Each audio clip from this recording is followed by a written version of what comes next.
جماهير الوداد في كل المباريات هنا في كازابلانكا، دائما طبعا على مستوى الدخله والتيفو حاضره جماهير الوداد البيضاوي، كما استمتعنا بجماهير الرجاء هنا في نفس هذا الملعب.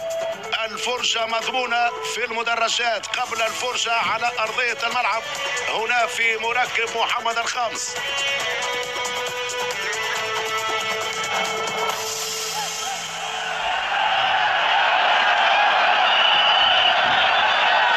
رهان المباراة نذكر تصدر المجموعة الأولى.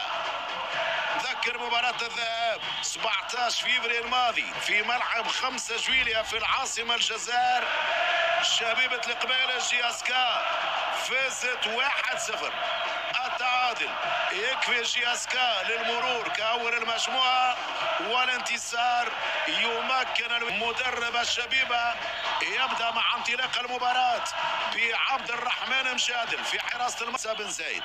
صعوبة الوصول لل20 25 متر الأخيرة في مناطق الجياسكا إلى حد الآن هو الإشكال اللي يواجه الوداد.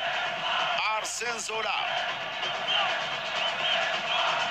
إطالة كرة سامبو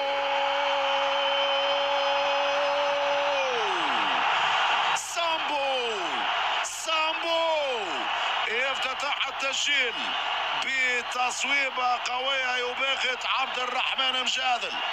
1-0. هناك احتجاج من أيمن الحصولي من الأطراف. سيف بورا يحاول يتجاوز، يرفع كرة ترجع خطيرة والتصويب والهدف الثاني. الهدف الثاني سدد التاودي وتابع سامبو. التاودي صوب سامبو يتابع يمضي الهدف الثاني للوداد. 5 دقائق أولى في الشوط الثاني كافية للوداد. هذه القمة المغاربية من أجل صدارة المجموعة الأولى. كرة خطيرة عبد الله حمود أول كرة على القام، ما زالت الخطورة. سامبو والتدخل يبعدها آدم. الكرة مع محمد ناجم وبداية الهجوم لفريق الوداد. هشام بوسفيان، مباراة ممتازة لهشام بوسفيان. ترجع كرة من فارس جبري وتدخل ما ثماش خطأ. لا، حكم يعلن عن خط. زهير المترشي امامه مجادل مترشي الهدف الثالث. جول